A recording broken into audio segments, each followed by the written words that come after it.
Sindifisco em Pauta, um espaço de diálogo público sobre política tributária, justiça fiscal e cidadania, realizado pelo Sindifisco Nacional. Bem-vindos ao Sindifisco em Pauta, o videocast do Sindifisco Nacional, um espaço de debate sobre política tributária, justiça fiscal e cidadania. Este é o nosso terceiro episódio e hoje nós vamos falar sobre o combate ao crime organizado no Brasil.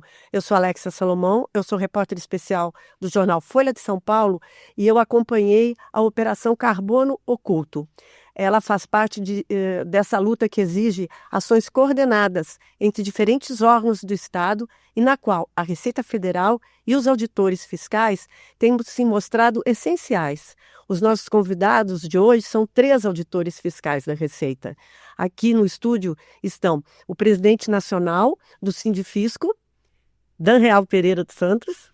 É uma satisfação muito grande estar aqui no nosso terceiro episódio do videocast Sindifisco em Pauta. E um agradecimento muito especial à Alexa, que está aqui com a gente.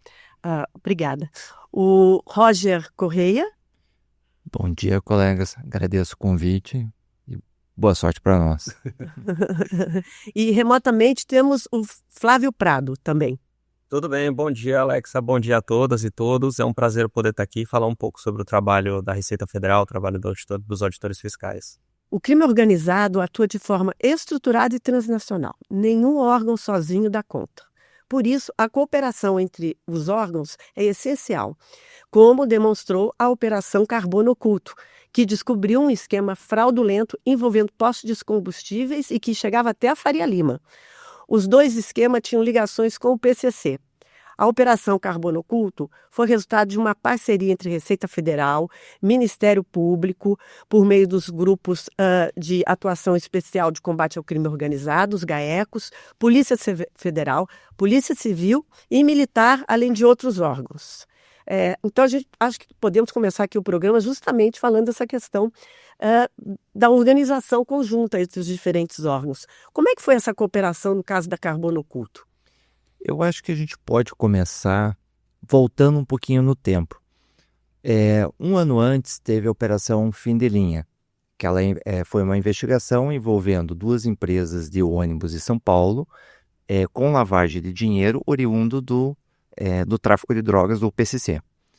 O resultado dessa operação ela foi um sucesso e desencadeou na cooperação para fazer essa Operação Carbono Oculto. Então, o início, assim, digamos assim, o nascimento da operação foi do excelente trabalho feito na operação anterior. Então, a gente tem diversas operações feitas em parceria com outros órgãos. Por exemplo, assim como teve a Carbono Oculto, em outros estados a gente teve a Dalfal, a Follow the Money, Forlands, que são operações envolvendo a lavagem de dinheiro oriunda do tráfico de drogas com a participação da Receita Federal. Essa questão da integração, né? É interessante a tua pergunta, porque não há como combater o crime hoje na configuração que o crime se apresenta, né? Envolvendo atividades formais da economia. A gente vê o PCC invadindo atividades que são normais da economia, postos de combustíveis, imóveis, né? Sem uma integração entre os órgãos públicos. Sem integração, a gente não consegue rastrear o patrimônio, a gente consegue enxergar o crime onde ele acontece, mas não consegue alcançar os bens obtidos a partir do crime. Então, a integração, especialmente com as áreas tributárias, é fundamental neste processo de identificação dos bens, os reais beneficiários, para onde que o dinheiro está indo, né? Eu acho que hoje em dia, cada vez mais vai ser necessário, né, no combate ao crime, no combate aos ilícitos, cada vez mais vai ser necessário que os órgãos públicos se coordenem, atuem de forma conjunta, senão a gente vai estar sempre vendido, né, no combate ao crime.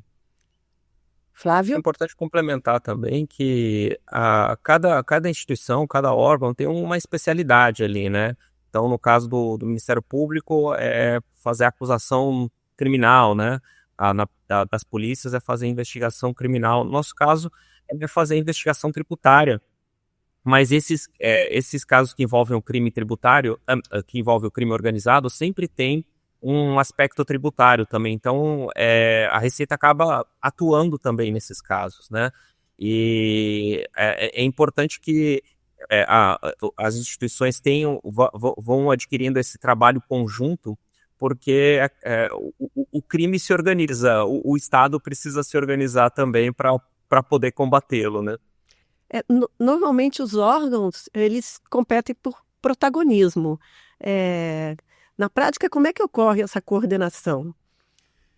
Em geral, os órgãos públicos, sim, eles competem, né? Competem, cada órgão público quer mostrar mais serviço, quer estar mais protagonizando as operações e tal.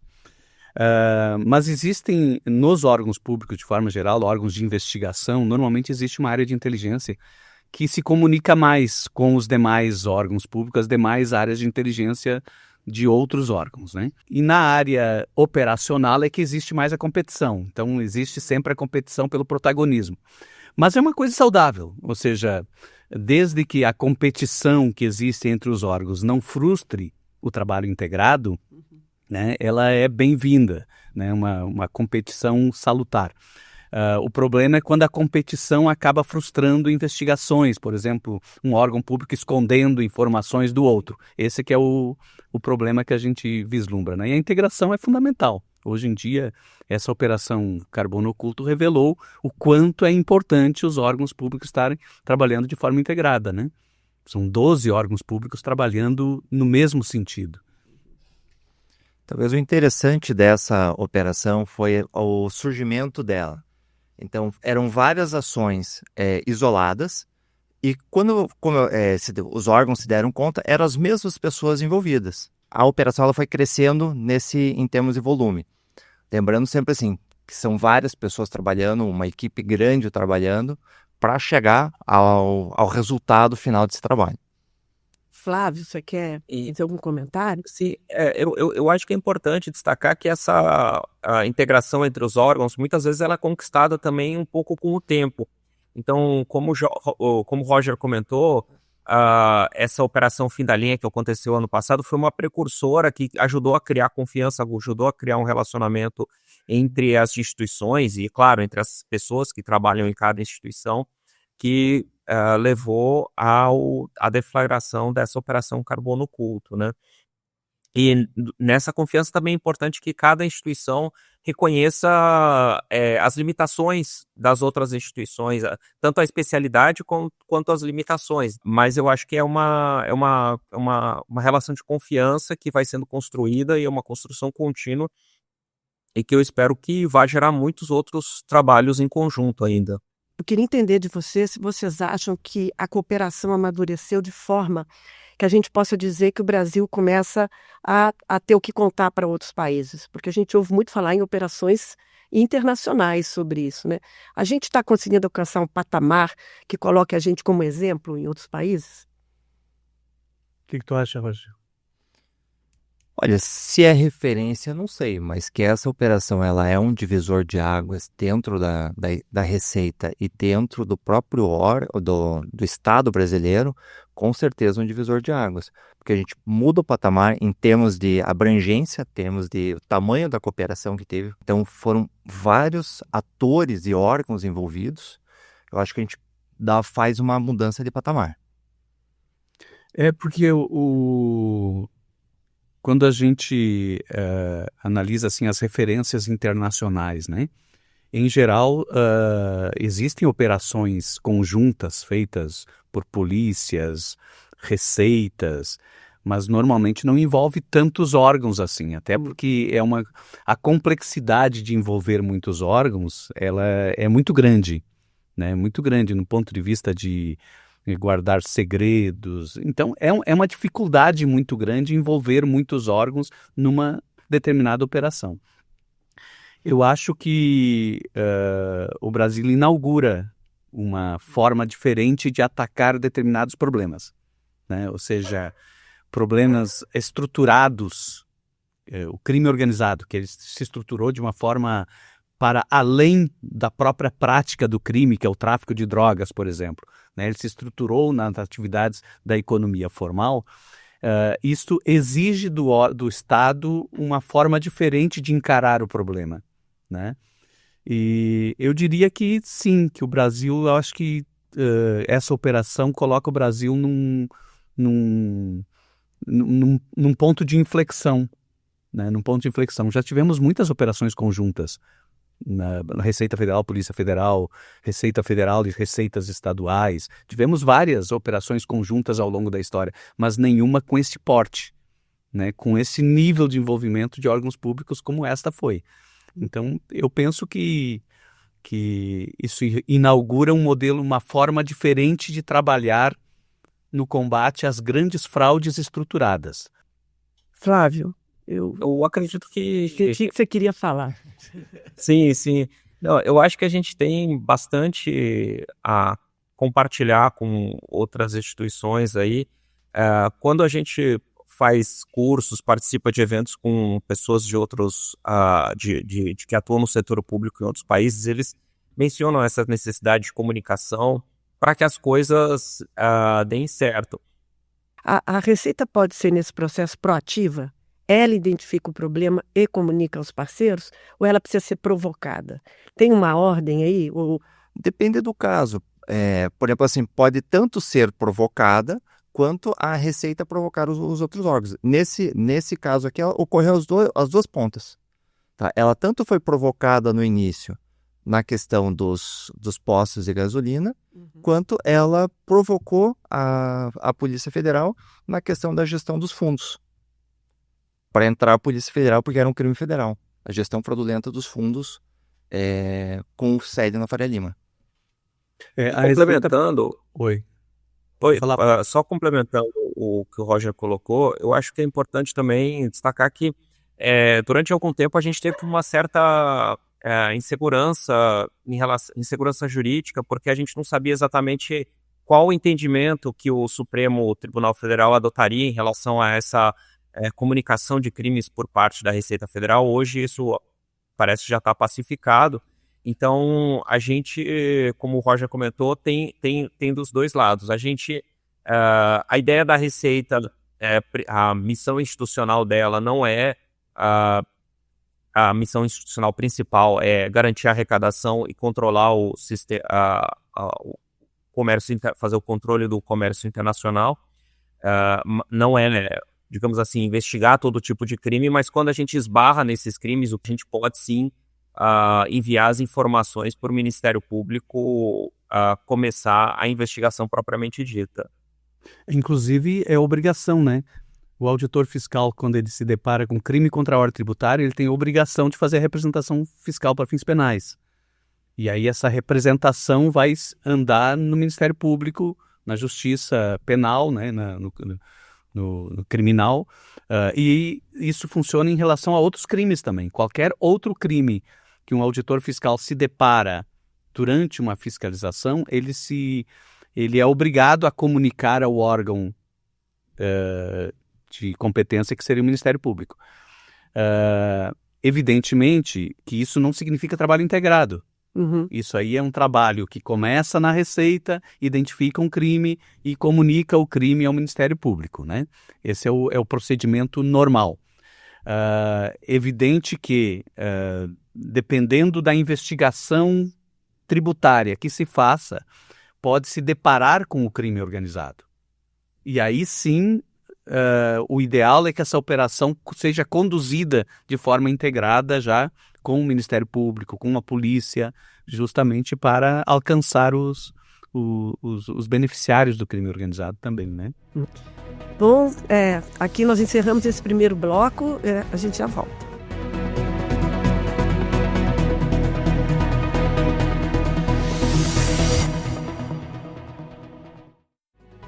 Voltamos para esse nosso segundo bloco e pegamos gancho no que o Dão falou no final do primeiro. É a questão do dinheiro, porque o lema é claro, siga o dinheiro, follow the money. E a atuação da Receita como instituição essencial à segurança nacional foi decisiva justamente nisso, rastrear as operações financeiras complexas que o PCC estava fazendo dentro do setor de combustíveis e outras áreas do setor de transporte. Só na Carbono Oculto, os auditores fiscais identificaram mais de 1.000 postos de combustíveis usando a estrutura como fachada. Uma fintech funcionava como banco paralelo e 40 fundos de investimentos eram usados para ocultação de patrimônio. Esse trabalho mostra como a expertise dos auditores fiscais é indispensável para desarticular as engrenagens financeiras da facção. Mas eu acho que nesse trabalho de vocês ele teve uma complexidade adicional. Porque, assim, uma coisa é você lidar com crime, né? Outra coisa é você lidar com crime infiltrado em negócios que são lícitos, que foi um diferencial muito grande dessa operação. Qual a complexidade de fazer um trabalho em que você tem que procurar o ilícito dentro de uma empresa? Ela não é de fachada, ela existe, é legal, inclusive tem pessoas que não são do crime dentro daquele sistema que vocês estão investigando. O que a gente percebe recentemente é um novo patamar na questão da lavagem de dinheiro do crime organizado. Por exemplo, nessa operação na Carbono Oculto, ela envolvia postos de combustível, até assim foram 1.000 postos de combustíveis usados, eles eram usados regularmente para ter lucro numa transação normal, só que eles foram adquiridos com dinheiro do tráfico, e tinha 170 postos usados exclusivamente para emissão de nota fiscal. Eles emitiram mais de 2 bilhões em notas fiscais, que é para gerar receita ou gerar justificativa, talvez para quadrilha. Isso aí vai ser fiscalizado, investigado ao longo do decorrer da operação. Mas além da Carbono Oculto, por exemplo, tiveram outras operações que a gente vê a evolução do crime organizado dentro da sociedade regular. Por exemplo, teve operações no litoral norte de Santa Catarina, Balneário Camboriú, Itapema, Meia Praia, que antigamente você via que o crime organizado ele adquiria apartamentos, carros de luxo, apartamentos de luxo, casas de luxo. Agora não. Agora ele já está construindo, ele está investindo na construção de apartamentos para revenda. Então ele está se inserindo dentro do mercado regular para fazer a lavagem do dinheiro e com esse lucro remeter depois, enviar de forma limpa para os operadores do esquema. Uhum. Inclusive, esses postos de gasolina, né, são mais de 1.000 postos. Houve várias autuações da Receita Federal em relação a esses postos, né? Mais de 8 bilhões foram autuados esses postos de combustíveis e que não se identificava quem era o real beneficiário, porque está tudo constituído em nome de laranjas. Então, tu tem uma rede, um laranjal, que tu vai fazer a autuação, o que a gente chama de crédito podre, tu cobra de quem não tem recurso, não tem dinheiro. E a operação acabou revelando quem eram os verdadeiros donos desse esquema todo. Ou seja, a operação Carbono Oculto identificou quem eram os verdadeiros devedores desses 8 bilhões de tributos que estão constituídos, né, em empresas laranja, empresas de fachada, né? Que a gente chama de empresa de fachada. Uhum. Né? Uhum. E os auditores fiscais da Receita, eles já estão acostumados a fazer esse rastreamento do dinheiro, porque é uma tarefa muito comum em atividade quando a gente está fiscalizando só, entre aspas, só a sonegação tributária, né? Quando não tem outros crimes envolvidos. Então é uma coisa que a gente já tem esse expertise. É claro que nesse caso dessa operação, a gente obteve também, a Receita Federal obteve informações dos outros órgãos que ajudaram a detectar o real beneficiário, mas parte dessas autuações que o Dom falou até já tinha identificado uma das pessoas-chave do esquema, mesmo numa fiscalização tributária normal, digamos assim, né? E em relação ao que o Roger comentou, dessa legalização, entre aspas, né, do crime organizado, dele participar mais da economia formal, é um fenômeno que ocorre, não ocorre só no Brasil, né, ocorre em todos os países em que o crime organizado chega em determinado tamanho, ele começa a procurar modos de atuar, procura se formalizar de alguma forma, procura ocupar alguns negócios ali, para que ele consiga uma renda lícita, ganhe até mesmo uma certa legitimidade social, né? Para que as atividades criminosas não sejam tão incomodadas. É um fenômeno que a gente já viu acontecer na Itália, no México e em outros países também. São 52 bilhões. Como é que mapeia 52 bilhões? Qual a complexidade disso? E por que chegar a esse montante, né? É porque a operação foi grande mesmo? Ou porque vocês conseguiram dessa vez, identificar tentáculos mais longos? Como é que foi isso, chegar a 52 bi? Eu acho que foi pelo tamanho da operação, porque vamos lembrar, não é só são 1.200 postos de gasolina no total.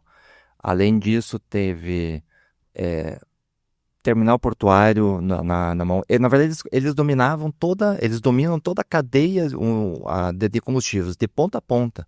Então, eles estão... o beneficiamento, né? Isso, então eles estão na importação, tem um terminal portuário, tem usinas de beneficiamento de álcool, fazendas de produção de cana, distribuidoras, formuladora que para fazer a transformação da nafta em gasolina que seja comercializável, seja consumido pelos veículos, né, que vão ser usados pelos veículos. A transportadora, 1.600 caminhões. Até me corrija se eu estiver errado em alguma coisa aqui, Flávio. Então, a operação ela é muito ampla. Então, foi por isso que chegou nesse valor. Então, a movimentação financeira de todo esse grupo, ela é bastante elevada. Qual o papel dos fundos nisso, gente? Então, eu acho que esses fundos de investimento, né? Que são os fundos de investimento? São agrupamentos de dinheiro ou outros bens que uma pessoa ou mais juntam ali para fazer um determinado investimento. Só que na prática, hoje no Brasil, é claro, eles têm muitas funções lícitas só que as pessoas muito ricas, de forma geral, elas acabam criando um fundo só para gerir a sua riqueza. Quem é rico de verdade mesmo tem um fundo exclusivo para chamar de seu. E aí a gente observou esse fenômeno também acontecendo com algumas pessoas que estavam envolvidas aí na Carbono Oculto. Elas conseguiram um patrimônio imenso e pensaram, olha, eu vou fazer a mesma coisa que os demais pessoas que têm o mesmo patrimônio que eu fazem, que é formar um fundo. Só que qual que é o problema? As empresas que fazem a gestão, a administração desses fundos, que são empresas administradoras de outros fundos, elas nem sempre tiveram um cuidado para verificar se elas não, se o dinheiro que foi colocado nesses fundos era oriundo de atividades ilícitas. É claro que isso está sendo investigado ainda. A Polícia Federal, o Ministério Público, junto com a Receita, vão identificar em quais casos que essa administradora de fundo não teve um processo adequado de verificação do cliente, um erro, digamos assim, e em quais casos aquilo foi uma omissão intencional, né? De, olha, eu não vou olhar mesmo de onde veio o dinheiro desse fundo. Complementando aqui, seria um bom ponto. Eu vou pedir para inserir aquela figura ali para explicar aonde que a gente tenta chegar sempre nas nossas fiscalizações, investigações dentro da Receita. Então, vocês estão vendo essa figura? Ela mostra ali, acima do nível da água, estão os laranjas, interpostas pessoas, que é aquilo que o criminoso, o sonegador ou o devedor contumaz, ele quer que a gente veja, tá? Que são os laranjas. Então, aquilo que a gente vai chegar e não vai ter ninguém lá. Não vai ter bem, não vai ter nada. Abaixo da linha da água, a gente vai encontrar a fraude, aí o real beneficiário desses bens, a lavagem de dinheiro e os bens ocultos. Então, a gente sempre tenta chegar nessa parte dos bens ocultos, porque não adianta nada a gente lançar um auto milionário, às vezes bilionário, ir em cima de um laranja que essa empresa não vai ter capacidade financeira de arcar com o tributo devido. Então a gente sempre vai tentar chegar aquilo ali, e daí a experiência e o conhecimento dos auditores fiscais, ele é indispensável dentro das nossas atribuições legais, sempre lembrando disso, para a gente conseguir diferenciar essa parte ali, até onde vai a atividade lícita e aonde começa a atividade ilícita desses grupos fraudadores. Então, chegar ao fundo, ao patrimônio é essencial. Exatamente. Inclusive, a utilização das fintechs, ela se dá exatamente para ocultar esse fluxo financeiro. Uhum. Porque as fintechs não são obrigadas a prestar as informações como uma instituição financeira tradicional é obrigada, né? Toda a instituição financeira é obrigada a prestar informações para a Receita Federal, prestar uma informação que se chama e-financeira, onde vai identificando as movimentações dos contribuintes, pessoas físicas e pessoas jurídicas, que permite rastrear os reais beneficiários das movimentações financeiras. As fintechs não têm essa obrigação. E aí é por conta disso que eles utilizam preferencialmente um instrumento das fintechs para fazer essas movimentações todas. Em 28 de agosto de 2025, logo após a Operação Carbono Oculto, a Receita Federal publicou a IN 2278. A norma equipara o tratamento tributário das fintechs ao dos bancos, reforçando o combate a fraudes, lavagem e ocultação de dinheiro ligadas ao crime organizado. Mas a Receita tentou, né? Tentou. Ela tentou fazer esse controle e teve uma onda de fake news. No mês de janeiro, né? Isso. 15 de janeiro foi publicada uma instrução normativa para tentar equiparar as fintechs e as plataformas de pagamentos a qualquer instituição financeira, atribuindo a elas o mesmo tipo de obrigações, ou seja, obrigações de prestar informações sobre os beneficiários das contas que eles operavam.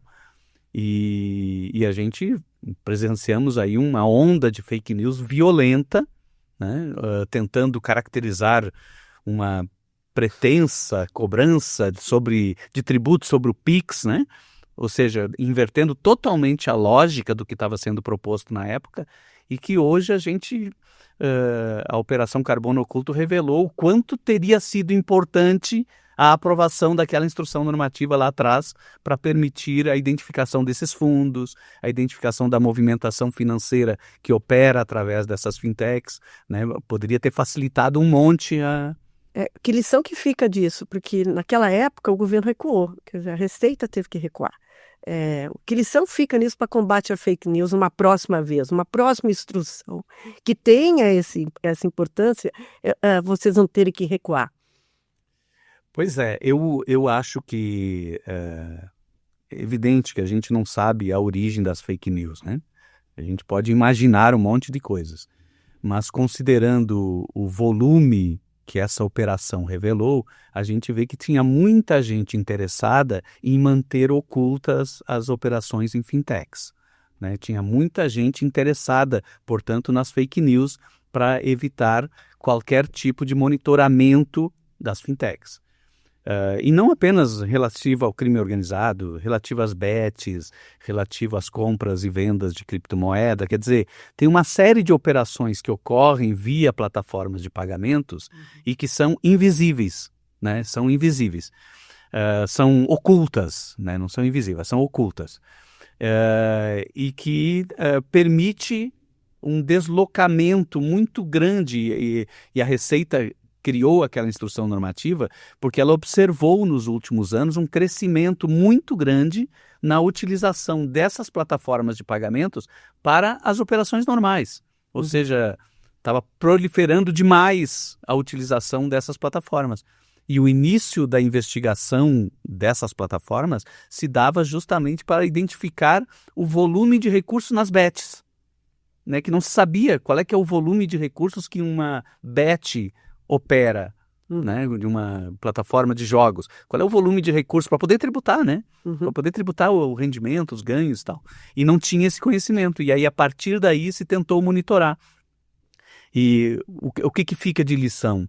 O que fica de lição é que a Receita Federal tem que se preparar melhor né, quando tem medidas desse tipo, comunicar melhor a importância desse tipo de controle, a importância desse tipo de, de medidas, né, para a sociedade, comunicar melhor para a sociedade, para que não caia de novo, né, como vítima de fake news.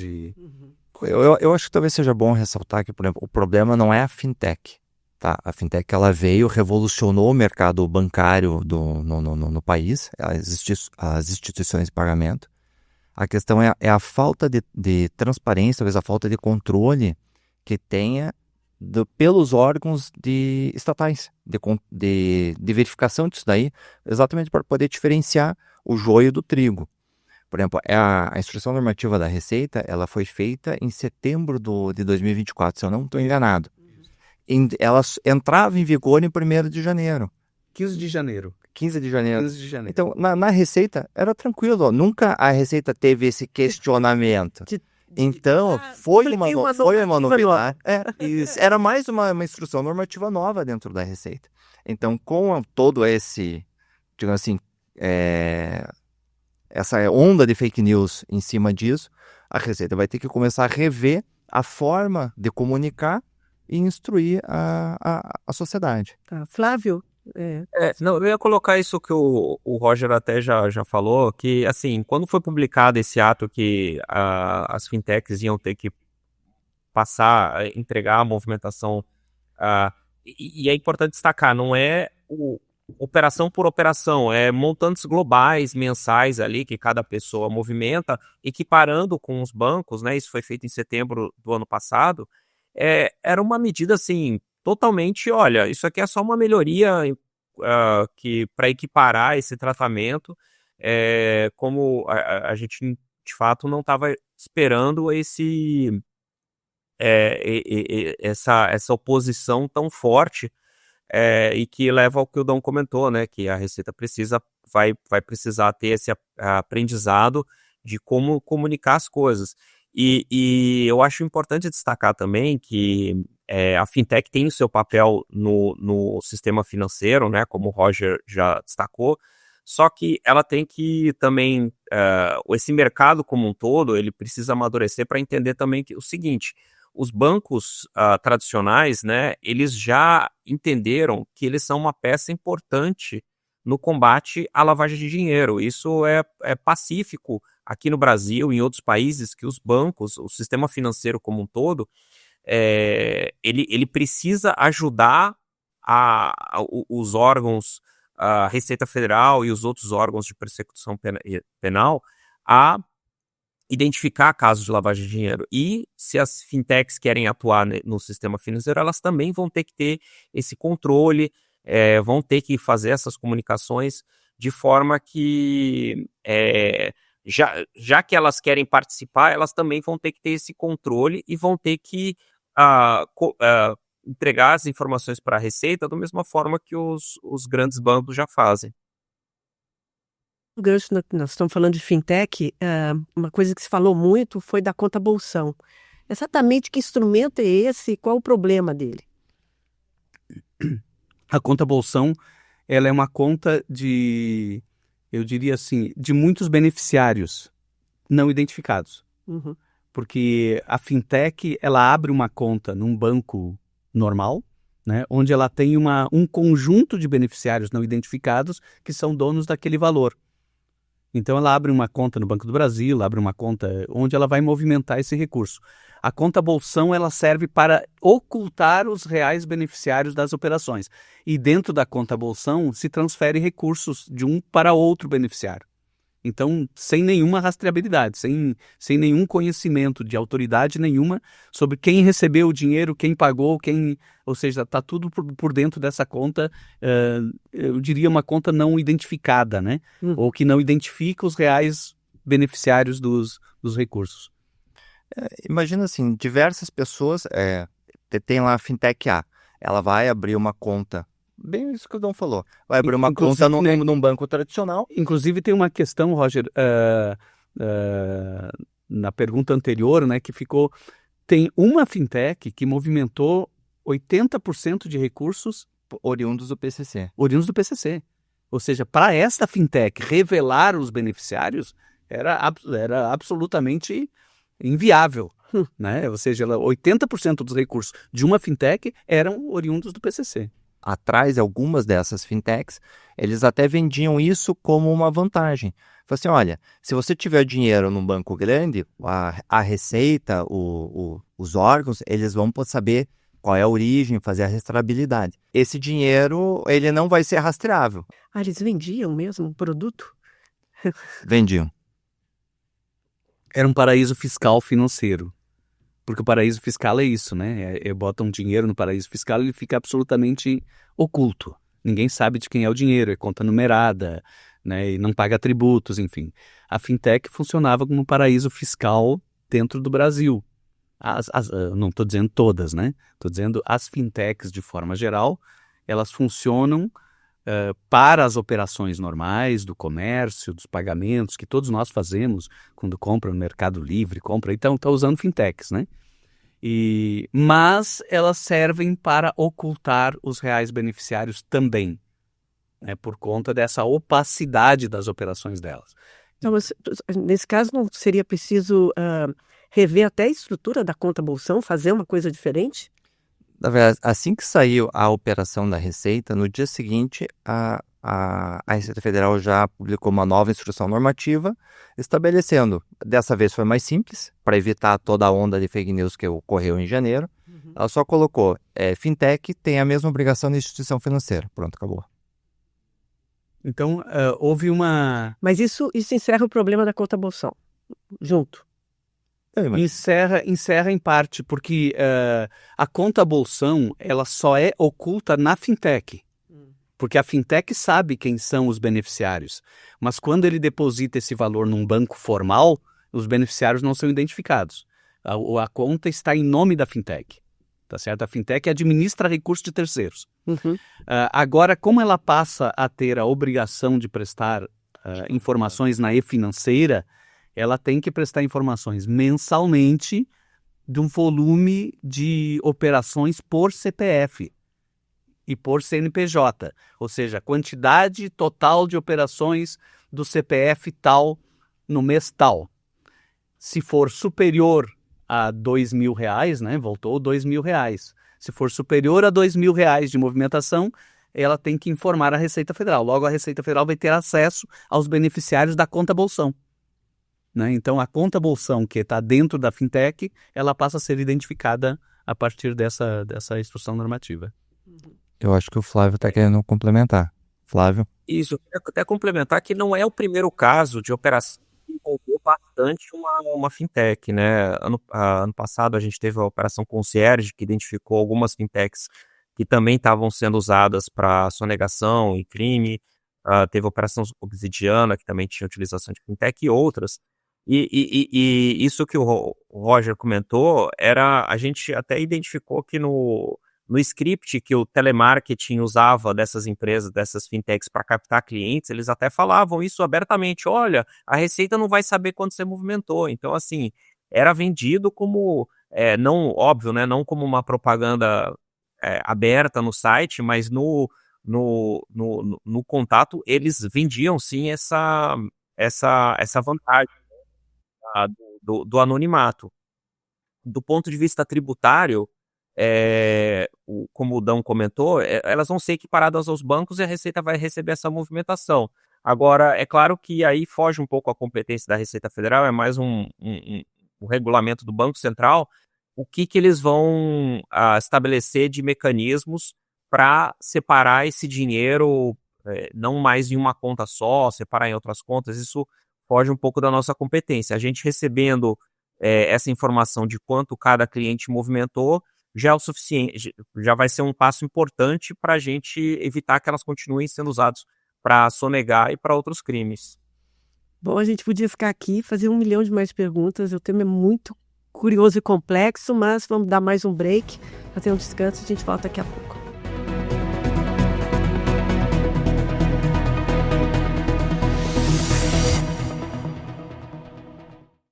Voltamos para o nosso último bloco e vamos olhar um pouquinho para frente.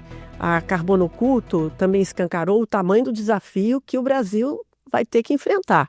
O crime organizado já se infiltra em setores estratégicos da economia, como de combustíveis, que a gente discutiu aqui, com muitas estruturas financeiras para movimentar bilhões de recursos ilícitos. Ao mesmo tempo, vimos que a integração dos órgãos de Estado dá resultado e precisa ser fortalecida. Vamos discutir agora os próximos passos, né? Que caminho se abre para a Receita Federal, para os auditores fiscais, para as forças de segurança brasileira nesse novo cenário? Pois é, Alexa, eu diria que os desafios são imensos, né? São imensos, porque a gente precisa pensar que o crime, na medida em que ele vai se infiltrando nas atividades formais, ele compromete toda a estrutura de organização da sociedade, organização econômica da sociedade. Né? Ele compromete a concorrência leal, ele compromete a sonegação, né? Eles faziam lavagem de dinheiro sonegando tributos.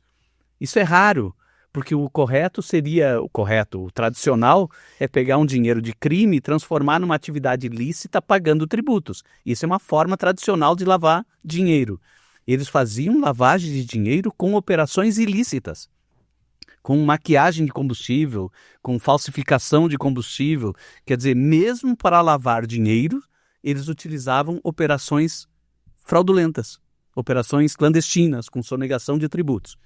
E o desafio é muito grande porque, na medida em que esse dinheiro obtido do crime, ele entra na atividade formal e cometendo mais crimes, ele pode comprometer e corroer a economia como um todo de forma muito expressiva, né? Então, o combate ao crime organizado, nesse aspecto, ele é um combate ao crime organizado em defesa da economia do país, em defesa da segurança jurídica, em defesa da organização social e econômica do país. E esse é um bem que a Receita Federal tem assim como um bem muito valioso a tutelar, né? Tutelar a leal concorrência, tutelar a justiça fiscal, que todo mundo pague seus tributos em dia. Então, é um valor que a Receita Federal cultua com muita força.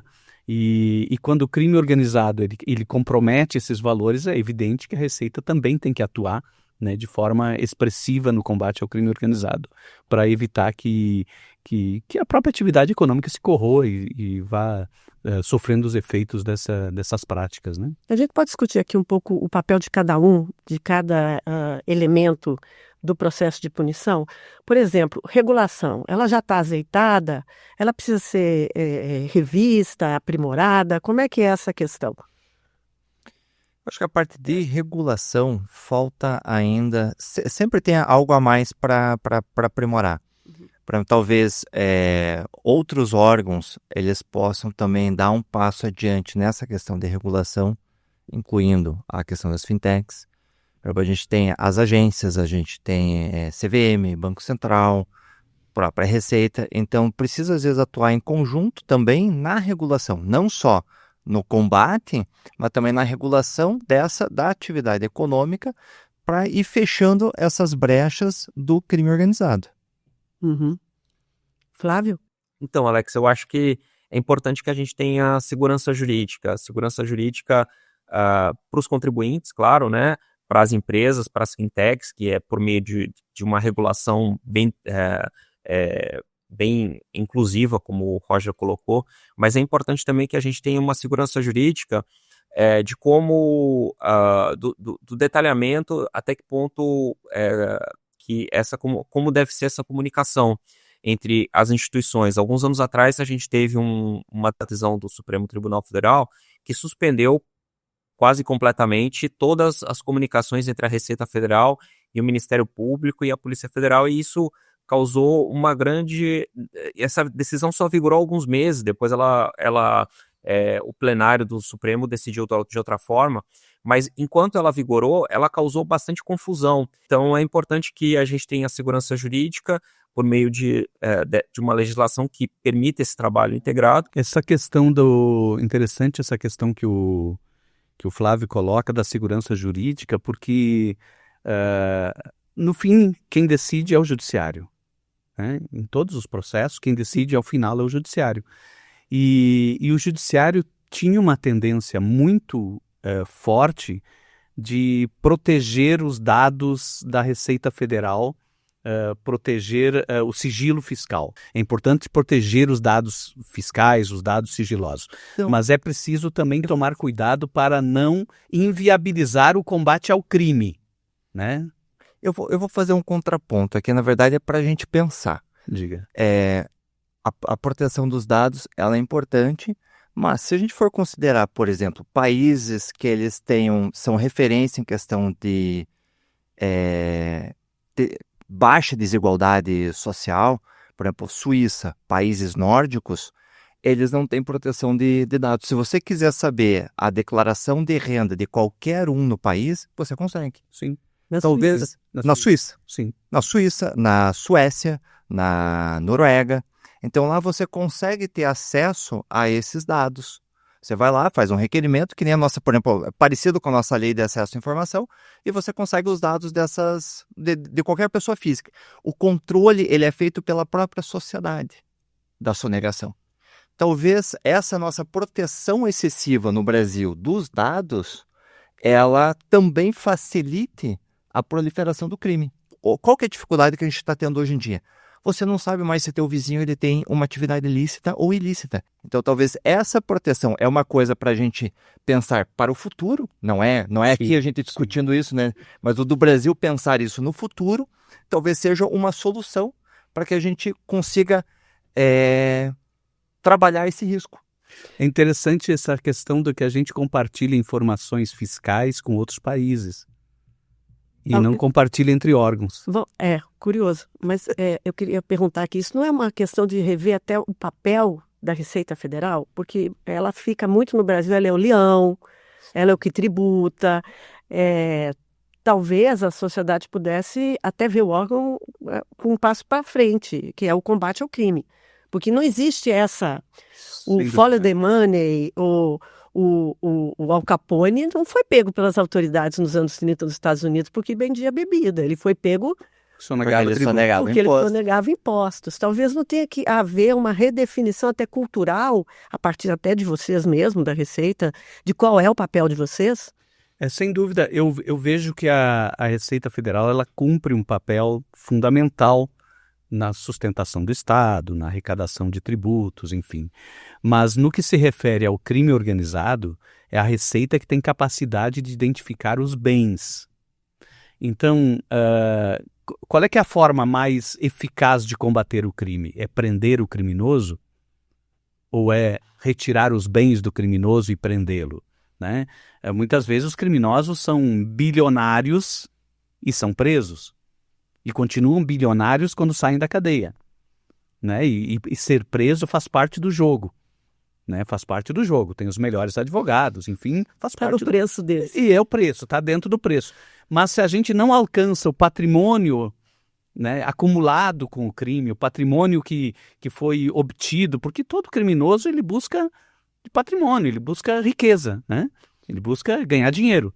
Então, se a gente não consegue identificar o patrimônio, identificar o real beneficiário, as contas offshore, né, os fundos exclusivos, se a gente não consegue identificar aonde que ele guardou esse recurso, dificilmente a gente vai combater o crime de forma eficaz. Portanto, a Receita Federal ela precisa, ela já vem operando dessa forma, né, de buscar o real beneficiário das operações, mas sempre muito em cima do crime tributário, do crime de sonegação, do crime do contrabando, do crime de descaminho, né, mas a Receita Federal como uma força participante do combate ao crime organizado, ela é essencial, né, porque ela é capaz de identificar e onde está o patrimônio escondido, oculto, ali no gráfico que o Roger colocou, né? Lá no final daquela, na pontinha de baixo do iceberg, estão os bens ocultos, né? Se a gente não consegue identificar esses bens ocultos, dificilmente a gente combate o crime organizado de forma eficaz. Eu penso que a Receita deve cumprir um papel essencial nesse processo. A questão do sigilo, que o Roger comentou, e até fazendo, não um contraponto, né, que eu concordo com a ideia de que o sigilo ele protege o sonegador, mais do que o contribuinte, né, bem intencionado, o contribuinte que paga os seus tributos. Ele protege mais o sonegador. Mas o sigilo fiscal, ele tem um outro aspecto, que é o aspecto de garantia de tutela dos dados que a segurança que a Receita dá ao contribuinte para receber a informação. Ou seja, o contribuinte está seguro que toda a informação que ele presta para a Receita está protegida por sigilo fiscal. Se ele não tivesse essa segurança, ele não prestaria as informações. Então, ele tem esse aspecto de troca de, né, eu protejo o sigilo fiscal do contribuinte em troca de todas as informações que ele me deve fornecer. E aí ele me fornece as informações e eu protejo as informações. A questão é saber o limite dessa proteção. Eu não posso proteger as informações para ocultar o crime. Talvez isso seja uma outra discussão que o Brasil tem que colocar agora sobre a mesa, que é a discussão da transparência. Exatamente. Eu entender que meus dados também é melhor para mim, até que se saiba, tenha transparência sobre quem eu sou e quanto eu ganho e como eu estou posicionado. Não, só lembrar, por exemplo, o salário dos servidores públicos, eles já estão todos divulgados em portal da transparência. Os gastos públicos de prefeituras, estados, da própria União, estão todos divulgados em portais de transparência. Isso traz um controle da sociedade sobre aonde são aplicados os valores. Eu queria entender também qual que é o papel... Você quer complementar, Flávio? Não, eu queria complementar até em relação à sua pergunta original, Alexa, em relação ao papel da Receita Federal.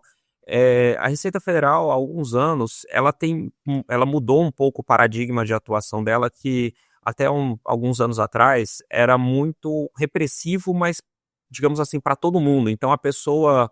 a Receita, até um dos motivos da propaganda do leão, né, lá acho que foi nos anos 80, era para que a população tivesse esse medo, e faz uns anos que a Receita já tem mudado um pouco a atuação para que a população, no geral, entenda que a Receita está aqui, olha, se você cometeu um erro, a gente quer te ajudar a corrigir.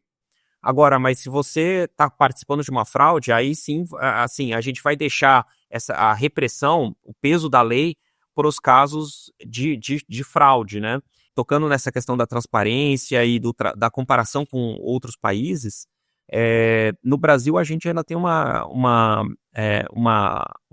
questão da legislação que é muito atípica em comparação com os outros países, que hoje, em relação aos crimes tributários, se a pessoa sonegou, é condenada por sonegação, mas se ela pagar o imposto, ela está livre da condenação.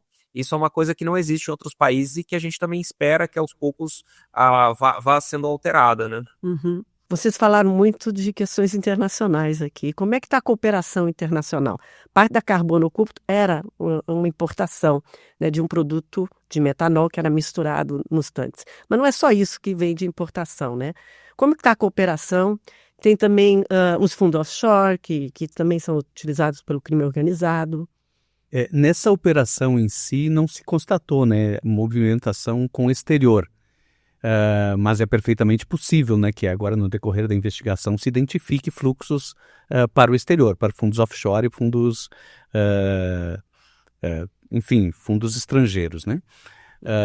A cooperação internacional, ela está engatinhando, né? A gente tem acordos de cooperação com os Estados Unidos, acordo de cooperação com vários países para intercâmbio de informações no campo fiscal, no campo tributário.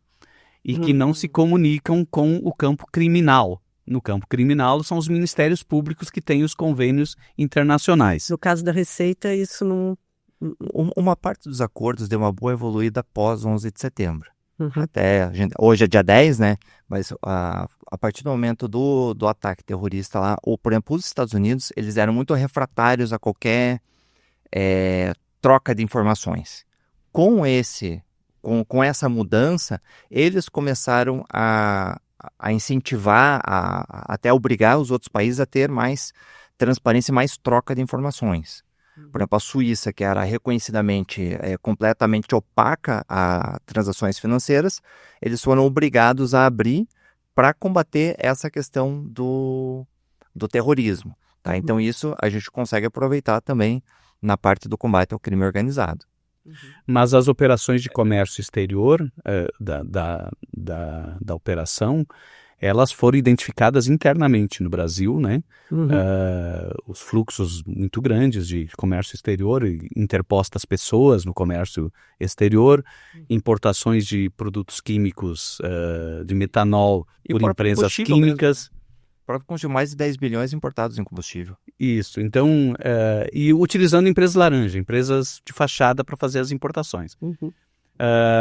E era o abastecimento do fluxo que eles estavam usando para processar o combustível, para fazer as falsificações, inclusive com o uso de metanol, que não pode usar na gasolina, na fabricação de gasolina, né? E eles disfarçavam dizendo que era importação para a indústria química. Então, é todo um conjunto complexo de crimes sendo praticado como atividades formais da economia, né, para ocultar o dinheiro oriundo do crime. Então, realmente é uma indústria, né? Eles montaram uma cadeia de produção muito complexa.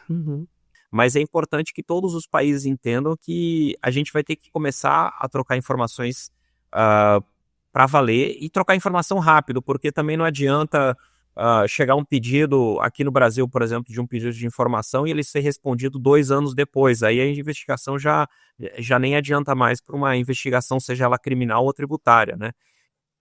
Essa questão da regulação, Alexa, tem um dado importante, que a regulação ela é um negócio absolutamente dinâmico.